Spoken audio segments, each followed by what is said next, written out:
Now, this podcast is to give you an idea of some of Trump's policies, some of the pledges he made during the 2016 election and what he delivered on, and then contrast this to what Biden stands for, because there's a lot of confusion.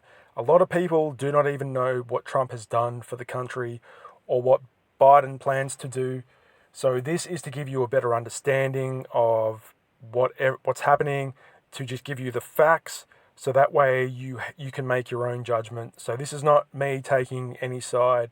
I'm staying neutral. I'm just giving you a rundown of what Trump has done and what Biden intends to do and what they both stand for. Now, to give you an idea of their age comparison, Trump's age, he's 74, Biden is 77, so they're roughly around the same age. Now, with tax, this is what Trump pledged to do all the way back in 2016. He promised to lower the corporate tax rate and bring in huge tax cuts for working Americans and reform the tax system. And this he did. He brought out a Republican tax plan that passed in December of 2017. And now what did this do exactly? It removed a range of taxes that businesses pay. Originally, they paid a tax between 15 to 35%, depending on their earnings. For income over $10 million, there was a certain tax bracket. Now, what happened was that all these different tax brackets were unified under one corporate tax of 21%. So it wasn't quite the 20% that Trump was promising, but it was close enough. It was 21%. Now, he also removed the tax penalty for people that don't have health insurance. The 40% inheritance tax that people had to pay for any inheritance that they got that was over 5.5 million was doubled to 11 million. So now they only had to pay that 40% inheritance tax for any inheritance that was over 11 million. So he doubled the amount that, it would be required to trigger a 40% inheritance tax. Standard tax deductions for everyone were doubled. He lowered taxes on overseas profits, so multinationals paying less tax. Now, what he also did, so for the individual, right, if they earned an income that they're only taxed at 10%, that still stays at 10% for the lowest tax bracket. So that didn't change. The second lowest tax bracket fell from 15 to 12%.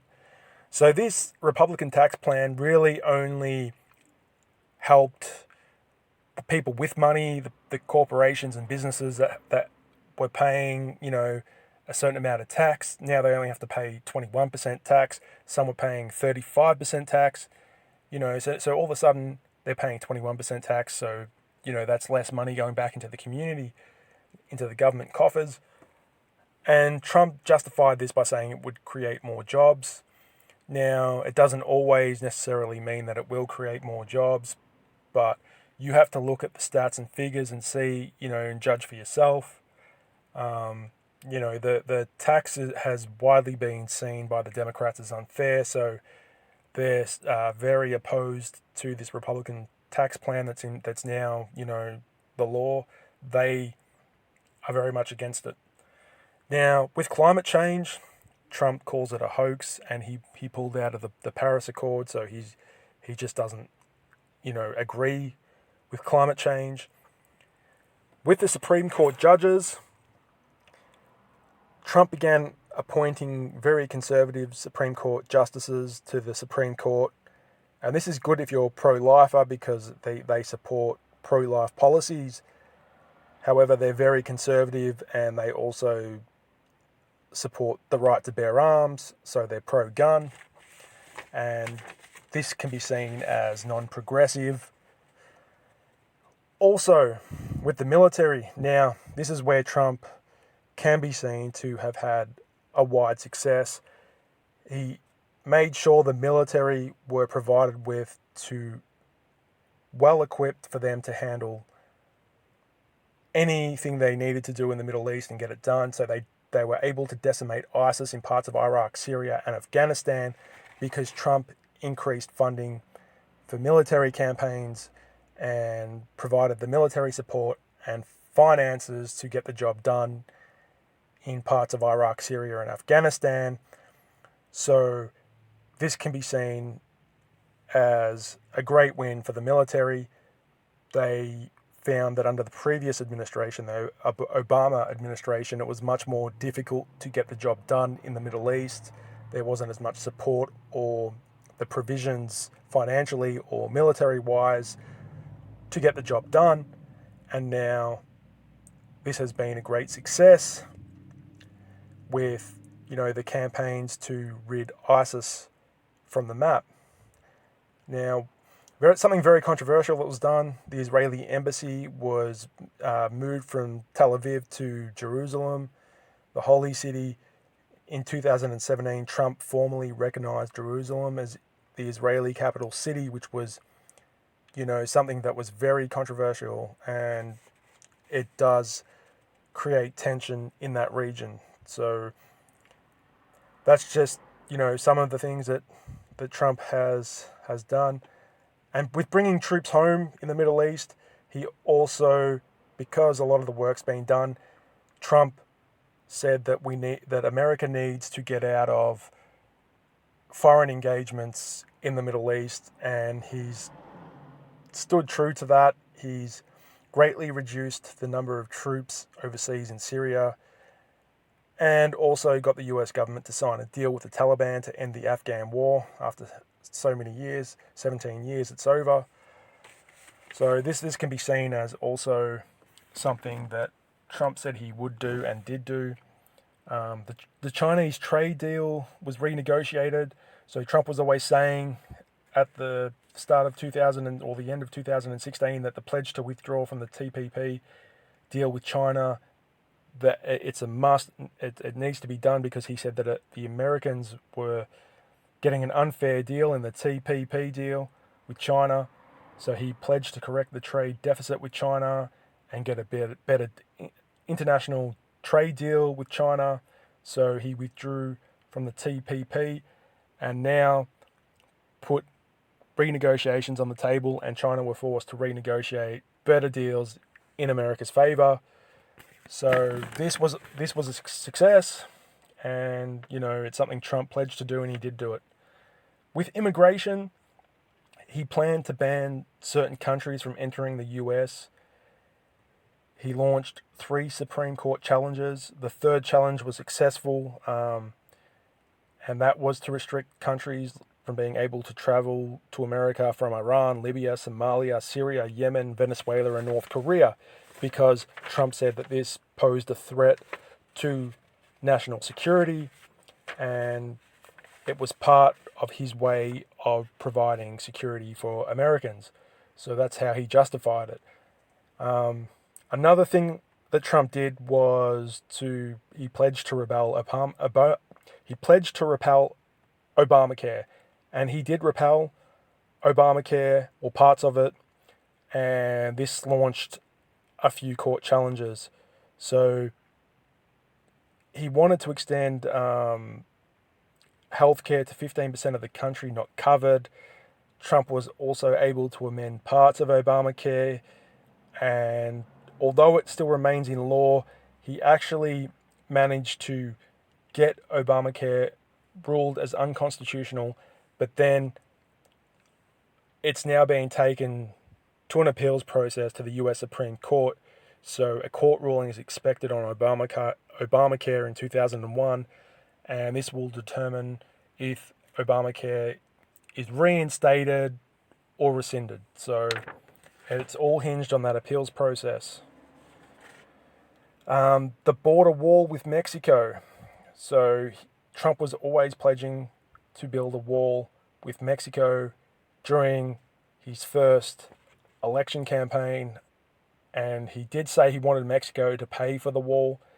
He dropped that idea not long after because he realized that was just impossible to do, to enforce. So far, 312 kilometers of wall has been built between the US and Mexico border. It has cost so far $11 billion, and that cost is rising. And a lot of people see that as really a waste of money. Now, Trump pledged to officially label China as a currency manipulator. So basically label them as committing unfair currency practices that give them a trade advantage over America. And in August of 2019, Trump officially labeled China as a currency manipulator. So he was good on that word. Now, another very controversial thing Trump did was to deport all undocumented immigrants in the US, all 12 million undocumented immigrants. He ended up softening his approach because he lost a lot of support for this, and rightfully so, because a lot of these immigrants, provided to the American economy and actually supported the American economy and worked very hard and did the jobs that Americans didn't want to do. So, however, Trump did manage to deport some 3 million people who were guilty of having criminal convictions, being gang affiliated, or dabbled in drug dealing. So, there was some good that came out of things. There were a lot of criminal elements that were removed from America, from the US. Now, one thing that Trump promised as well that he never delivered on, he promised 1.5 trillion for infrastructure projects within America. And so far only 21 billion has been spent on infrastructure projects. So, that's, the way to look at it. It's, that's a lot of money that was pledged to go into infrastructure that would have created a lot of jobs. But, really the only thing Trump was saying that the way he wanted to create jobs was to lower the tax bracket for multinationals and corporations and big business to make them pay less tax, which is what's happening now. So has that created more jobs? Well, you'll have to look into that yourself and determine. But really, those policies support the wealthy people getting more wealthy. And does that create jobs? Well, it may create some jobs, but it makes people a lot more wealthier. Also, some shocking things that Trump, wanted to do that he abandoned. He was all for torture with waterboarding techniques, and this goes against human rights and Geneva Conventions, and that was soon abandoned. And also prosecuting Hillary. He wanted to prosecute Hillary Clinton for the use of private emails on work servers, and that was something that was abandoned by Trump straight after he was voted in as US president.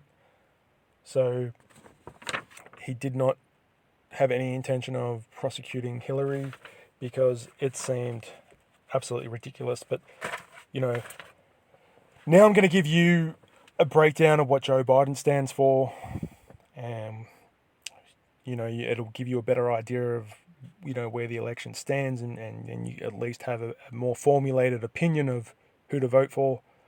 So with Joe Biden on health, he wants to bring in an elimination strategy for coronavirus similar to Victoria, Australia, and this elimination strategy is what is needed to rid the coronavirus from the US. It's been done in Victoria, Australia, in New Zealand, and has been successful. And this involves having some pretty strict laws in place, temporary laws. So having people, required by law to wear face masks, to be restricted to their local areas, having boundaries of where they, how far they can travel from their primary residency, having even maybe curfews in place. But this is what Biden sees as needed to eliminate the coronavirus and stop the fatalities in the elderly and infirm and sick. So it's where Biden stands on it, whereas Trump really hasn't done much to stop coronavirus. He's more put the economy of the country and the wealthy ahead of the health of the individual. Now, with the finance, Biden wants to raise the minimum wage, and he wants to undo the tax policies of the Trump administration. So he wants to rid the corporate tax rate of 21%. At least, his main aim is to revert the tax back, make these corporations pay the original tax they were paying. So he wants to dismantle the tax policies of Trump. He wants to wipe student loans that are federal loans for loans that are up to $10,000. He wants to have a plan that he calls Build Back Better. So this involves investing $2 trillion in green energy, and this will create where he wants to create the jobs. He wants to bring in a government policy where it's government expenditure must be to buy in America for Americans. So he wants to put $400 billion away to have a policy program where instead of sourcing materials and things and whatnot from overseas, they buy within America. And at the same time, he wants to invest $300 billion in US companies to manufacture materials that are used in infrastructure projects in America, also creating jobs. With justice, he wants to give $30 billion to programs that support minority groups. He wants to reform criminal justice to reduce incarceration rates, which also costs a lot of money to keep people incarcerated. Climate change, he wants to rejoin the Climate Accord, the Paris Climate Accord. Foreign policy, he wants to move away from Trump's isolationist policies and have an international policy. And he wants to reopen relationships with NATO. It's not clear what he wants to do with China, but it involves some type of renegotiation on tariffs and trying to secure what they see as the Democrats see as maybe better deals. But the restoration of the American relationship with NATO is one thing on the agenda of Biden. But, Biden also wants to play a bigger role on the international stage and kind of wants more engagement in world policies and upholding international law. With health, Biden wants to expand Obamacare. Now, this is very ambitious. He wants to cover nearly every single American. 97% of Americans he wants covered by Obamacare. And this is expected to cost $2.25 trillion over 10 years, so it's a lot of money that America will spend on Obamacare, but this is what Biden wants to do for the people of America. With immigration, he wants to end the travel ban in place for the countries Iran, Libya, Somalia, Syria, Yemen, Venezuela, and North Korea. And with education, he wants universal preschool access, and he also wants to expand the free tuition college schemes. Anyway, so this is my rundown of, the policies with Biden and Trump, and I hope it gives you a more clear idea of when it comes to the voting polls. But then this is just a guide for you so you can actually do your own research and expand on anything I've said and talked about. And like I said, I'm not taking a side. I'm not going to say Trump or Biden. I'm just going to say you do your homework. For me, at the end of the day, people have to make up their own mind. And this podcast is just to give you a better idea of what Trump's done, what Biden plans to do. And then it's just a little push in, a certain direction for you to make up your own mind only after you've researched for yourself and determined what you feel, who you feel is the best leader for America going into 2021.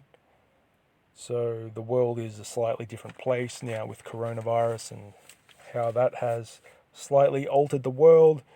And, one of the biggest issues I see is population, world population. But anyway, subscribe to my channel. I'm MC Rapology. This is my podcast for tonight.